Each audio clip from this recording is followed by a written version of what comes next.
A highway bridge in Guizhou collapsed. The front of a truck was left hanging in the air, and several cars fell. On June 24th, a highway bridge in Guizhou Province, China, collapsed. In videos circulating online, the front of a large truck can be seen hanging in midair over a deep valley. Several vehicles had already fallen into the valley, and the number of casualties remains unknown. On the same day, multiple netizens reported that an elevated section of the Xiaorong Expressway between Sandu County and Rongjiang County had collapsed. In the footage, the front of a red truck is suspended in the air, while the rest of the vehicle remains on the road. The truck driver is seen waiting for rescue inside the cab, as someone on the road shouts, "You can only wait for the fire department to come." The video shows that at least 2 cars had fallen to the bottom of the valley beneath the collapsed bridge. A driver on the scene warned others not to move forward. Eyewitnesses also noticed cracks on the road surface and quickly retreated for safety. Staff from the Sandu County Emergency Management Bureau said that the area was experiencing internet and power outages. After residents near the collapse site reported the incident, authorities dispatched personnel with a satellite phone to assess the situation. On June 24th, the local traffic police reported that the 1,063-kilometer northbound section of the Xiamen-Chengdu Expressway had been temporarily closed due to heavy rain. Temporary traffic control measures have been implemented in the Guiyang-bound direction from Guangxi.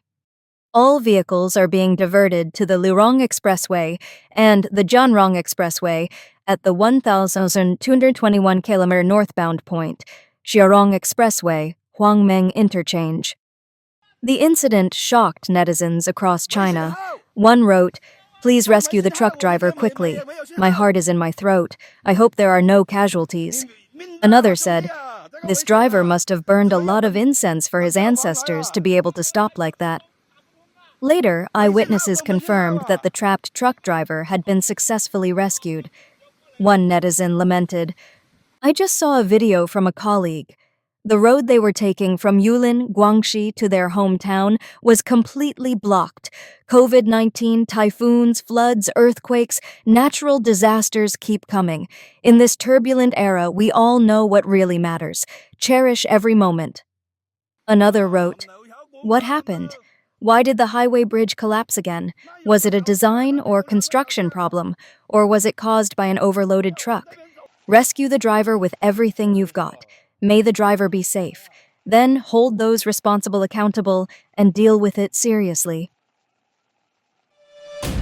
Another scam on the people? China's central bank and 6 agencies unveil new directive. As China's economy spirals downward, unemployment surges, and consumer spending collapses, the Chinese Communist Party, CCP, has unveiled a new set of so-called stimulus measures to boost consumption. At the core, more credit and more debt. Critics say the regime is pushing citizens to borrow just to survive, a strategy that may do more harm than good. On June 24th, the People's Bank of China and 6 key departments issued the Guiding Opinions on Financial Support to Boost and Expand Consumption, outlining 19 measures across 6 areas, including boosting consumption capacity, expanding financial supply, and improving the consumption environment. The core message? Expand credit in key consumer sectors, inject financial supply into everyday spending, and build new debt channels like bonds and equity financing. But the Chinese public isn't buying it. The new policies sparked a flood of online sarcasm and outrage. They want to cut interest rates and hand out vouchers just to drain our savings and push us into debt. It's not enough to be wage slaves. Now they want us to be debt slaves too. The whole document screams borrow to spend. Like loans don't need to be paid back? They support loan consumption? I wouldn't borrow even at 0 interest. Debt is already crushing us, and they still want to pile on more. Can jobs be stable first? Have salaries risen? Loans, repayments, and more loans, that's the whole story. The old trick of investment plus leverage has failed, so now they're switching to consumption plus leverage. Same poison, different bottle. Other netizens slammed the endless policy merry-go-round that never touches the core issue. An unfair system rigged in favor of the powerful. Policies keep changing, but the privileged class never loses out.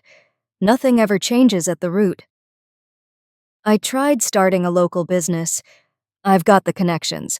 But now I see how much of the economy is just white gloves and cronies. It's a joke. Tears and threats. A Chinese farmer's nightmare.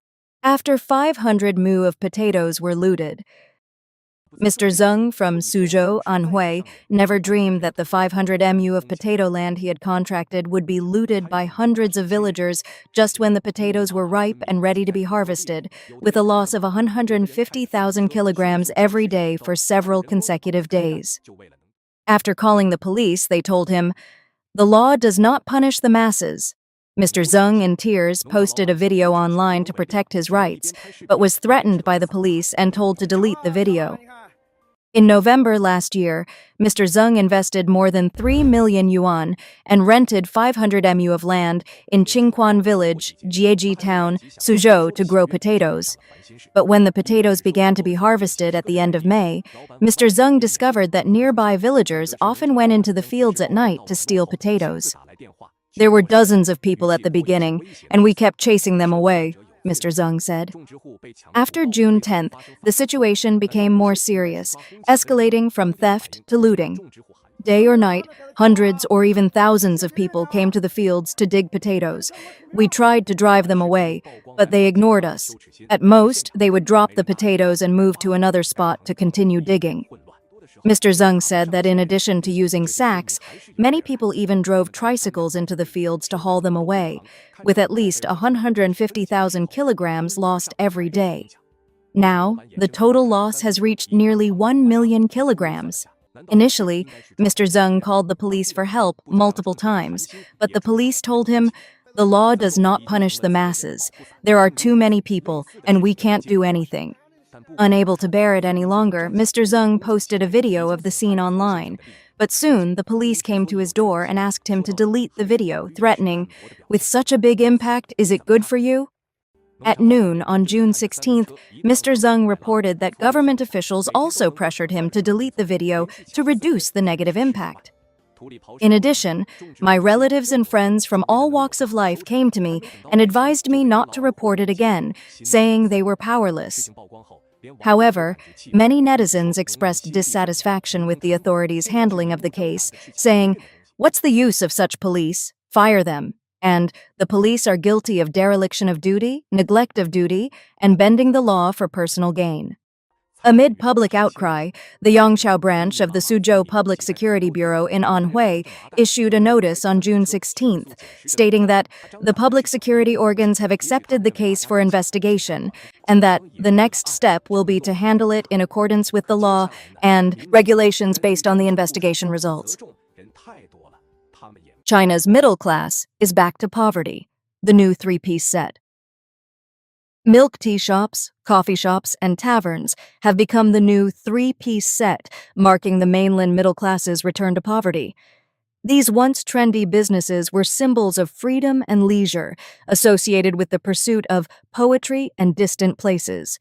Today, they are mockingly referred to as the three-piece set of bankruptcy, especially among young entrepreneurs who ventured into small businesses after failures in homestays, camping sites, and script-killing parlors. From Beijing, Shanghai, Guangzhou, and Shenzhen to lower-tier cities and counties, such shops have mushroomed rapidly, only to shut down just as fast.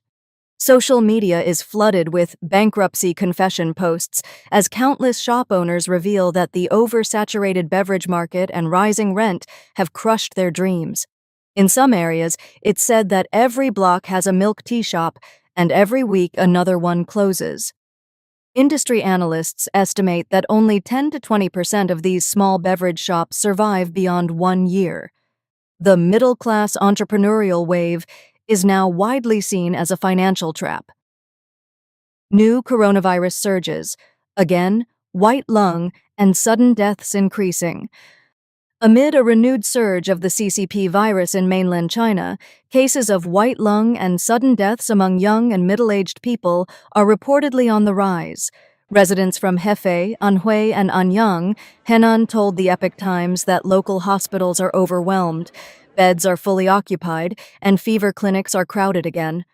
Particularly alarming are reports of otherwise healthy individuals suddenly dying, with many deaths linked to respiratory failure and undiagnosed complications. In Hefei, hospital staff are facing wage cuts, while the local government has allegedly diverted hospital funds for unrelated municipal expenses. A nurse said their workload had doubled, but their bonuses had been canceled. In online forums, families have posted obituaries of young victims who died in their sleep or collapsed on the way to work, echoing a grim pattern last seen during previous virus waves. Despite public concern, authorities continue to downplay the severity of the outbreak. Pop Mart's new Hangzhou store shuts down just 2 hours after opening. On its grand opening day, a new Pop Mart store in Hangzhou was forced to shut down merely 2 hours after opening due to massive crowds and potential safety risks, sparking outrage among customers. Scalpers were reportedly seen hoarding products on site, while the store and the mall offered conflicting explanations for the sudden closure. What began as a frenzy of consumer excitement quickly devolved into a public backlash and a viral controversy.